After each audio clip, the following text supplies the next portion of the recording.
पूरा local India కూటమి వాళ్ళు పెద్ద వ్యతిరేకి అంబేద్కర్ వ్యతిరేకి అని ఇప్పటికీ రోజు రోజుకి అంటున్నారు. కావాలని అమిత్ షా టార్గెట్ చేసి మరి అంబేద్కర్ ని తక్కువ చేశాడు అని అంటున్నారు. నిన్న పార్లమెంట్ లో చట్టసభలో ఏదైతే చర్చ జరుగుతుండే ఆ చర్చలో భాగంగా అమిత్ షా గారు ఏమన్నారు అంటే కాంగ్రెస్ పార్టీ పదే పదే పదే పదే అంబేద్కర్ అంబేద్కర్ అంబేద్కర్ అనే పేరు వాడుతూ అదే పేరుతో దేవుని పేరు వాడితే పుణ్యం వస్తుంది, స్వర్గం లభిస్తుంది అని వారు అంటూ అంబేద్కర్ పేరు వారు ఖచ్చితంగా తీసుకునాల్సిందే.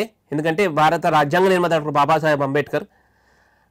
అయినా ఏ సందర్భంలో అయితే అది వారు అన్నారు అంటే ఒక వ్యక్తిని కనుక మనము గౌరవిస్తే ఆ వ్యక్తి పట్ల విధేయత చూపించే క్రమంలోనే తన పేరు తీసుకుంటుంటాం.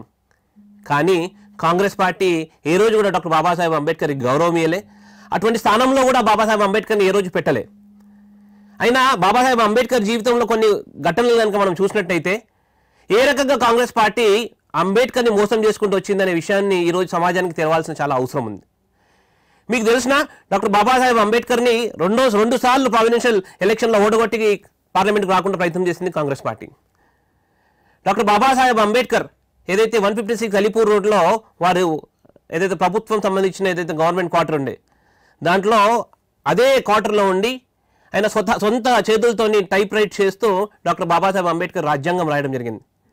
ఇంత దుర్మార్గం అంటే కాంగ్రెస్ పార్టీ డాక్టర్ బాబాసాహెబ్ అంబేద్కర్ విషయంలో ఆయన ఏ రోజైతే చనిపోయిన రోజే ఆ క్వార్టర్ని ఖాళీ చేయాలి అని ప్రభుత్వము ఒక అఫీషియల్ లెటర్ రాసి ఆ గోడకు అతికిచ్చి ఏ టైప్ రైటర్తో అయితే డాక్టర్ బాబాసాహెబ్ అంబేద్కర్ టైప్ కొట్టి రాజ్యాంగం రాసిందో ఆ టైప్ రైటర్ని తీసి విసిరిగొట్టడం జరిగింది. అంటే సామాన్లు మొత్తం మొత్తం సామాన్లన్నీ కూడా డాక్టర్ బాబాసాహెబ్ పార్థివ దేహాన్ని బయటికి పోగానే ఆ డాక్టర్ బాబాసాహెబ్ సంబంధించిన మొత్తం వస్తువులన్నీ కూడా తీసి బయట అధికారులు కాంగ్రెస్ ప్రభుత్వం మొత్తం బాబాసాహెబ్ సంబంధించిన వస్తువులన్నీ కూడా బయట పారేయడం జరిగింది.